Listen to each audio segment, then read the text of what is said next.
اعوذ باللہ من الشیطان الرجیم بسم اللہ الرحمن الرحیم نحمدہ ونصلی علی رسولہ الکریم فاما بعد۔ دوستو، خواب سارے مخلوق یعنی جتنے بھی انسان ہیں وہ سارے خواب دیکھتے ہیں۔ ان خوابوں کا تعبیر کیا ہوتا ہے؟ کچھ خواب حقیقت ہوتے ہیں، کچھ شیطانی ہوتے ہیں۔ ہمیں کیسے پتہ چلے گا کہ یہ خواب حقیقتی ہے؟ اس کی کوئی حقیقت ہے، اس کی کوئی کہانی ہے۔ کچھ ایسے واقعات ہیں جو خواب میں نظر آتے ہیں، کچھ خواب شیطانی ہوتے ہیں۔ تو اس کو سمجھنے کے لیے دوستو اس ویڈیو کو پورا دیکھنا پڑے گا، جو کہ صحابہ رضوان اللہ علیہم اجمعین کے خواب تھے، کہ ان کے خواب کیسے تھے اور وہ خواب میں کیا دیکھتے تھے اور ان کی تعبیر کیا ہوتی تھی۔ حضرت عباس رضی اللہ عنہ فرماتے ہیں، حضرت عمر رضی اللہ عنہ میرے بڑے گہرے دوست تھے۔ جب ان کا انتقال ہوا تو میں سال بھر اللہ سے دعا کرتا رہا کہ اللہ تعالیٰ خواب میں حضرت عمر رضی اللہ عنہ کی زیارت کرا دے۔ آخر سال گزرنے کے بعد میں نے انہیں خواب میں دیکھا کہ وہ اپنی پیشانی سے پسینہ پونچھ رہے ہیں۔ میں نے کہا، اے امیر المؤمنین، آپ کے رب نے آپ کے ساتھ کیا معاملہ کیا؟ انہوں نے کہا، اب میں حساب سے فارغ ہوا ہوں۔ اگر میرا رب شفقت اور مہربانی کا معاملہ نہ کرتا تو میری عزت اور وقار سب گر جاتا۔ حضرت ابن عباس رضی اللہ عنہما فرماتے ہیں، میں نے 1 سال اللہ سے دعا کی کہ مجھے خواب میں حضرت عمر بن خطاب رضی اللہ عنہ کی زیارت کرا دے۔ چنانچہ میں نے انہیں خواب میں دیکھا تو میں نے عرض کیا، آپ کے ساتھ کیا ہوا؟ فرمایا، بڑے شفیق اور نہایت مہربان رب سے واسطہ پڑا۔ اگر میرے رب کی رحمت نہ ہوتی تو میری عزت خاک میں مل جاتی۔ حضرت ابن عمر رضی اللہ عنہما فرماتے ہیں، مجھے اس بات کا بہت شوق تھا کہ مجھے کسی طرح پتہ چل جائے کہ مرنے کے بعد حضرت عمر رضی اللہ عنہ کے ساتھ کیا ہوا۔ آخر اللہ تعالیٰ نے فضل فرمایا اور میں نے خواب میں ایک محل دیکھا۔ میں نے پوچھا، یہ کس کا ہے؟ لوگوں نے بتایا کہ یہ حضرت عمر بن خطاب کا ہے۔ اتنے میں حضرت عمر رضی اللہ عنہ محل سے باہر تشریف لائے۔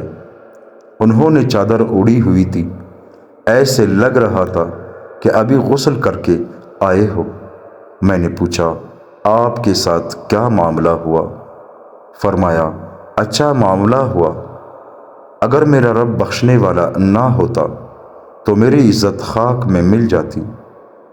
پھر حضرت عمر رضی اللہ عنہ نے پوچھا، آپ لوگوں سے جدا ہوئے مجھے کتنا عرصہ ہو گیا ہے؟ میں نے کہا، 12 سال۔ فرمایا، اب میں حساب سے چھوٹا ہوں۔ دوستو، اللہ تعالی ہم پر اپنا فضل فرمائے۔ حضرت عمر رضی اللہ تعالیٰ عنہ جیسے عظیم صحابہ میں سے تھے، 10 مبشرہ میں سے تھے، 12 سال بعد اپنے حساب سے فارغ ہوا ہے تو ہمارا کیا حال ہوگا؟ حضرت سالم بن عبداللہ رحمۃ اللہ علیہ کہتے ہیں، میں نے ایک انصاری صحابی کو کہتے ہوئے سنا کہ میں نے اللہ سے دعا کی کہ مجھے خواب میں حضرت عمر رضی اللہ عنہ کی زیارت کرا دی۔ میں نے 10 سال کے بعد انہیں خواب میں دیکھا کہ پیشانی سے پسینہ پونچھ رہے ہیں۔ میں نے عرض کیا، اے امیر المؤمنین، آپ کا کیا بنا؟ فرمایا، اب میں حساب سے فارغ ہوا ہوں۔ اگر میرے رب کی مہربانی نہ ہوتی تو میں ہلاک ہو جاتا۔ حضرت عبد الرحمن بن عوف رضی اللہ عنہ فرماتے ہیں، حج سے واپسی پر میں مکہ اور مدینہ کے درمیان سقیہ مقام پر سو رہا تھا۔ میں نے خواب میں حضرت عمر رضی اللہ عنہ کو دیکھا کہ چلتے ہوئے میرے پاس آئے اور میری بیوی حضرت ام کلثوم بنت عقبہ رضی اللہ عنہا میری پہلو میں سو رہی تھی۔ حضرت عمر نے آ کر اسے پاؤں سے ہلا کر جگایا، پھر وہ پیٹ پیر کر چل دیے۔ لوگ ان کے تلاش میں چل پڑے۔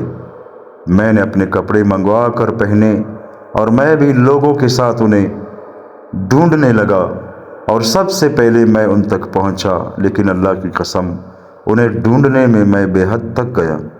میں نے کہا اللہ کی قسم اے امیر المؤمنین، آپ نے تو لوگوں کو مشقت میں ڈال دیا، جب تک نہ جائے اس وقت تک وہ آپ کو ڈھونڈ نہیں سکتا۔ اللہ کی قسم جب میں اچھی طرح تک گیا تب آپ مجھے ملے۔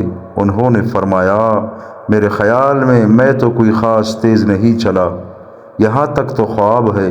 اس کے بعد حضرت عبد الرحمن فرماتے ہیں اس ذات کی قسم جس کے قبضے میں عبد الرحمن کی جان ہے، یہ حضرت عمر رضی اللہ عنہ کا سب سے آگے نکل جانا ان کی اعمال کی وجہ سے ہے۔ حضرت عبداللہ بن سلام رضی اللہ عنہ فرماتے ہیں حضرت سلمان رضی اللہ عنہ نے مجھ سے کہا اے میرے بھائی، ہم دونوں میں سے جو پہلے مر جائے وہ اس بات کی کوشش کرے کہ جو ساتھی دنیا میں رہ گیا ہے وہ جانے والا اسے خواب میں نظر آئے۔ میں نے کہا کیا ایسا ہو سکتا ہے؟ حضرت سلمان نے کہا ہاں، کیونکہ مومن کی روح آزاد رہتی ہے، زمین پر جہاں چاہے چلی جاتی ہے، اور کافر کی روح قید میں ہوتی ہے۔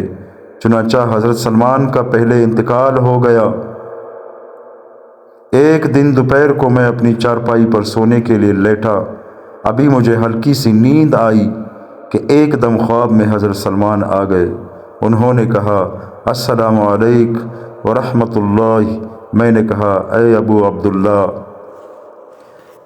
وعلیکم السلام ورحمۃ اللہ، آپ کو کیسا ٹھکانہ ملا؟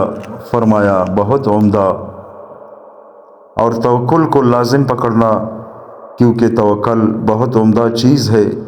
توکل کو لازم پکڑے رہنا، کیونکہ توکل بہت عمدہ چیز ہے۔ توکل کو لازم پکڑے رہنا، کیونکہ توکل بہت عمدہ چیز ہے۔ ابو نعیم کی روایت میں اس طرح ہے کہ پھر حضرت سلمان کا پہلے انتقال ہو گیا تو حضرت عبداللہ بن سلام نے انہیں خواب میں دیکھا۔ ان سے پوچھا اے ابو عبداللہ، آپ کا کیا حال ہے؟ حضرت سلمان نے عرض کیا خیریت ہے۔ حضرت عبداللہ نے پوچھا آپ نے کون سے عمل کو سب سے افضل پایا؟ حضرت سلمان نے فرمایا میں نے توکل کو عجیب چیز پایا۔ حضرت عوف بن مالک رضی اللہ عنہما فرماتے ہیں میں نے خواب میں کال کا خیمہ اور سبز چراگاہ دیکھی، اور خیمے کے ارد گرد بکریاں بیٹھی ہوئی تھی جو جگالی کر رہی تھی، اور مینگنی کی جگہ عجوا کھجور نکل رہی تھی۔ میں نے پوچھا یہ خیمہ کس کا ہے؟ کسی نے بتایا حضرت عبد الرحمن بن عوف رضی اللہ عنہ کا ہے۔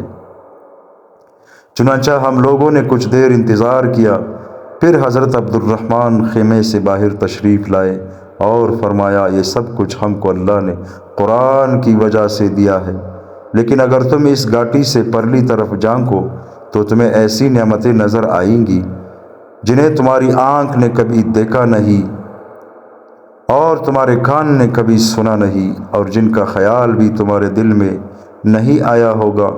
یہ نعمتیں اللہ نے حضرت ابو درداء رضی اللہ عنہ کے لیے تیار کی ہے، کیونکہ وہ دونوں ہاتھوں اور سینے سے دنیا کو دھکے دیا کرتے تھے، بڑے زاہد تھے۔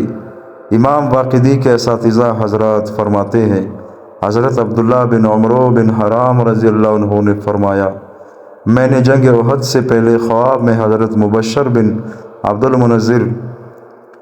المنذر رضی اللہ عنہ کو دیکھا۔ وہ مجھ سے کہہ رہے ہیں تم چند دنوں میں ہمارے پاس آنے والے ہو۔ میں نے پوچھا آپ کہاں ہیں؟ فرمایا ہم جنت میں ہیں اور جہاں چاہتے ہیں جا کر چر لیتے ہیں۔ میں نے کہا کہ آپ جنگ بدر کے دن قتل نہیں ہوئے تھے؟ فرمایا ہاں، قتل تو ہوا تھا لیکن پھر زندہ ہو گیا۔ میں نے جا کر یہ خواب حضور صلی اللہ علیہ وآلہ وسلم کی خدمت میں عرض کیا تو فرمایا اے ابو جابر، اس خواب کی تعبیر یہ ہے کہ تمہیں جنگ احد میں شہادت کا درجہ ملے گا۔ دوستو، اللہ تعالی ہم سب کو ان باتوں پر عمل کرنے کی توفیق عطا فرمائے۔ یہ صحابہ کرام کے خواب تھے جو میں نے ابھی آپ کے سامنے بیان کیے کہ صحابہ کرام خواب میں کیا دیکھتے تھے۔